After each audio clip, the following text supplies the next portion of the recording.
Hello everyone, স্যামজনের daily take নিউজে আপনাদেরকে অনেক অনেক শুভেচ্ছা। অনেক দুর্দান্ত নিউজ রয়েছে, তবে তার আগে একটা ইন্টারেস্টিং জিনিস দেখাতে চাই।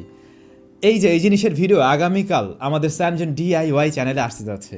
এটা তৈরি করা হয়ে গিয়েছে, এখন জাস্ট ভিডিও এডিটিং বাকি। এটা এমন একটা ডিভাইস, এটা যদি আপনার সাথে থাকে গরমকাল এবং শীতকাল উভয় কালেই আপনি আর সমস্যায় পড়ছেন না।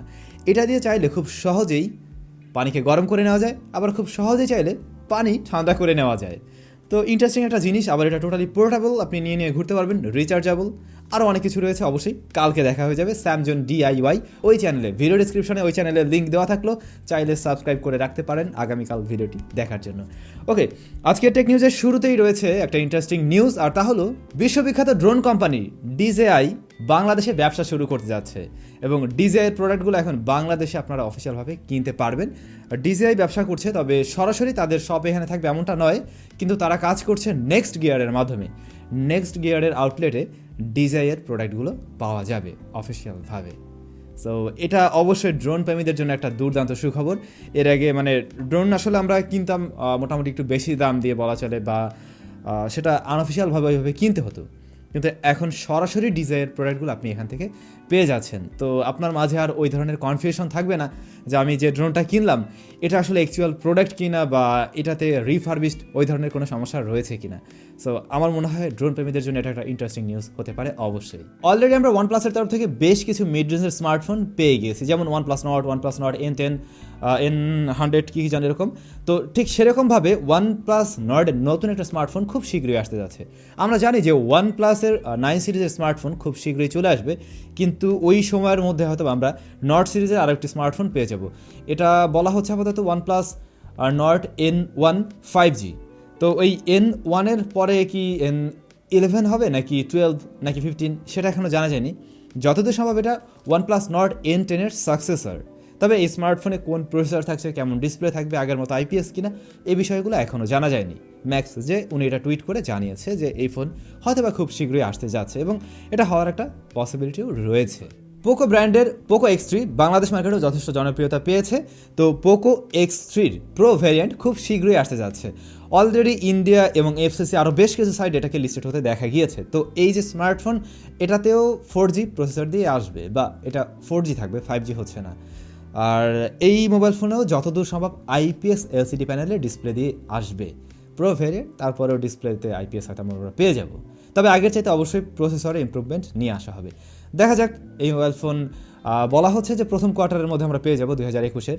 সো আই হোপ খুব শীঘ্রই আমরা এটা পেতে যাচ্ছি। লাস্ট বেশ কিছুদিন ধরে আমরা জেনে আসছিলাম Mi 11 এর একটা লাইটার ভার্সন আসতে যাচ্ছে, ইভেন ইন্ডিয়াতেও লঞ্চ হবে, এটা আপনারা জানেন।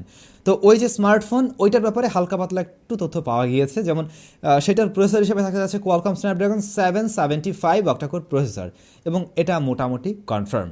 আর ওই মোবাইল ফোনে থাকতে যাচ্ছে AMOLED ডিসপ্লে, যেটা ফুল HD প্লাস রেজলিউশনের, 2K রেজলিউশনের নয়, সেটা ফুল HD প্লাস রেজলিউশনের। আর এই নিউজের সোর্স হচ্ছে ডিজিটাল চ্যাট স্টেশন। অপোর flagship smartphone Find X3 Pro এর সম্বন্ধে বেশ কিছু তথ্য জানা গিয়েছে। ওই মোবাইল ফোনটাতে একটি ওয়েলেড প্যানেল থাকবে, যা 120 হার্টজ রিফ্রেশ রেটের, অবশ্যই ফুল HD প্লাস রেজলিউশনের উপরে ডিসপ্লে থাকছে, এবং মোবাইল ফোনটার প্রসেসরে Qualcomm Snapdragon 888 অক্টাকোর প্রসেসরটি থাকছে। ক্যামেরা সম্বন্ধে এখনও বিস্তর জানা যায়নি, তবে যতদূর সম্ভব সেখানে আমরা কোয়াড ক্যামেরা সেটআপ পেতে যাচ্ছি। থাকবে 4500 মিলিঅ্যাম্পিয়ারের ব্যাটারি এবং 65 ওয়াটের চার্জার দেওয়া হবে ওই স্মার্টফোনের সাথে। Find X3 এই মোবাইল ফোন বাংলাদেশ মার্কেটে লঞ্চ হবে কিনা, হওয়ার চান্স নেই হয়তো, তবে আনঅফিসিয়ালভাবে হয়তো পাওয়া যাবে। iOS 14.5 বেটা ভার্সন উন্মুক্ত করা হয়েছে। অ্যাপেল ইউজারদের জন্য সুখবরটা হলো এই কারণ এই যে বেটা ভার্সন, এর মাধ্যমে আপনি চাইলে আপনার অ্যাপেল ওয়াচ দিয়ে খুব সহজেই মোবাইল ফোনটিকে আনলক করতে পারবেন, বা আপনার আইফোনটিকে আনলক করতে পারবেন। সমস্যা যেখানে হয়েছে, বর্তমান সিচুয়েশনে আমরা সকলেই মাস্ক পরিধান করি, তো এর ফলে হয় কি ফেস আইডি ঠিকভাবে কাজ করে না অ্যাপেল ফোনগুলোতে আর কি, যেহেতু সেটাতে ইন ডিসপ্লে ফিঙ্গারপ্রিন্ট স্ক্যানার বা রেয়ার মাউন্টেড কোনো ধরনের ফিঙ্গারপ্রিন্ট স্ক্যানার বর্তমান সময়ে নেই। দ্যাটস ওয়াই এটা খোলা একটা ঝামেলার বিষয়, আর এই কারণেই এই আপডেট নিয়ে আসা হয়েছে। তো এর মাধ্যমে সহজে আপনি জাস্ট ঘড়ি দিয়ে আপনার মোবাইল ফোনটাকে আনলক করতে পারবেন, যদি এটা আমার কাছে একটু প্যারার বিষয়ই মনে হয়, ঘড়ি আনলক করো এরপরে মোবাইল। এর চাইতে ডিসপ্লের নিচে একটা ফিঙ্গারপ্রিন্ট স্ক্যানার থাকলেই হইতো। প্রিয় দর্শক, আজকে টেক নিউজ শেষ করার আগে একটা ব্যতিক্রম নিউজ দিচ্ছি। পাকিস্তানে আজকে ঠিক ভোর রাতের দিকে 4 জন টিকটকারকে গুলি করে হত্যা করা হয়েছে, এর মাঝে একজন নারীও রয়েছেন।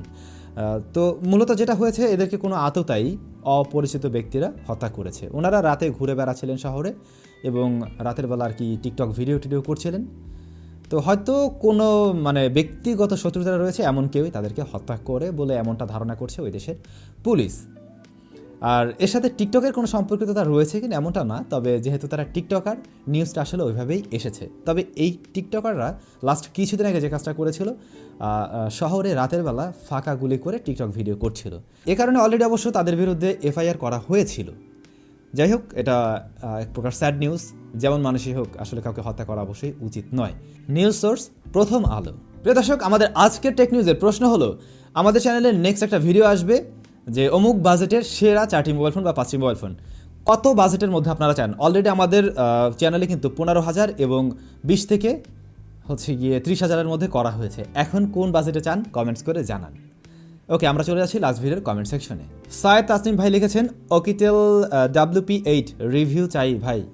হ্যাঁ, রিভিউ দেওয়া যাবে, জিনিসটা যেহেতু আমার কাছে রয়েছে, ব্যবহার করছি, আরও করি। তো এটা দিয়ে অনেক কিছুই করা হচ্ছে, অনেক কিছু করা যায়, শুধু ফোন না। অবশ্যই এর রিভিউ আপনারা পেয়ে যাবেন। আবরার সোহান ভাই লিখেছেন, ভাইয়া চার্জ দিয়ে মোবাইল ব্যবহার করা যায় বা গেম খেলা যায়? এবং আপনি বলেছেন মি এয়ার চার্জার দিয়ে ব্যবহার বা গেম খেলা যাবে। আচ্ছা, চার্জে লাগিয়ে আসলে মোবাইল ফোন ব্যবহার না করাটাই উত্তম, কারণ এই পৃথিবীর ইতিহাসে যতগুলো মোবাইল ফোন ব্লাস্ট হয়েছে সবচেয়ে বেশি হয়েছে চার্জে লাগিয়ে ব্যবহার করার কারণে। সেটা পাওয়ার ব্যাংক হোক, সরাসরি চার্জিং ব্রিকে হোক, যেভাবেই হোক, এভাবে ব্যবহার না করাটাই ভালো। এতে করে হয় কি, ব্যাটারিটা এমনি প্রেশার থাকে, আবার আপনি এদিক থেকে মোবাইলকে প্রেশার দিচ্ছেন, সো একটা ব্লাস্ট হওয়ার একটা পসিবিলিটি থাকে। আর মি এয়ার চার্জার যে বিষয়টা, ওখানে মাত্র 5 ওয়াটের মাধ্যমে চার্জ হবে ওয়্যারলেসলি, সো ওইটাতে খুব একটা সমস্যা হবে না। তবে ওই ডিভাইসগুলো কমার্শিয়ালি আসুক, দেন বোঝা যাবে আসলে কী দিয়ে কী হচ্ছে। অনন্য সাহা তিতলি X7 ভিডিতে কবে আনঅফিসিয়ালি পাওয়া যাবে? ইন্ডিয়াতে 4 তারিখে স্মার্টফোন লঞ্চ হতে যাচ্ছে, তারপরে দেখবেন উড়ি উড়ি উড়ি উড়ি চলে আসবে। সমস্যা নেই, আসবে খুব শীঘ্রই। মামুন খান ভাই, মিনি প্রজেক্টরের রিভিউ দেখতে চাই। আমাদের চ্যানেলে মনে হয় 2টা বা 1টা মিনি প্রজেক্টরের রিভিউ দেওয়া রয়েছে, চাইলে দেখে নিতে পারেন। আর আমরা এরকম একটা প্রজেক্ট নিয়ে কাজ করছি যে নিজে একটা মিনি প্রজেক্টর কীভাবে বানানো যায়, এটা এখনও কাজ চলছে। আমার মনে হয় আমরা সাকসেস হব। সো এইটার ভিডিও আপনারা উইথ স্যাম চ্যানেলে অবশ্যই পেয়ে যাবেন। তাহলে আর কষ্ট করে কিনবেন কেন, এটা বানাইই নিলেন। তো ভাই লোক, সবাই অনেক বেশি ভালো থাকুন, সুস্থ থাকুন। আর আমাদের আজকের এই টেক নিউজ কেমন লাগলো অবশ্যই কমেন্টস করে জানাতে ভুলবেন না। আপনাদের সাথে দেখা হয়ে যাবে নতুন কোনো একটা ভিডিওতে। তারা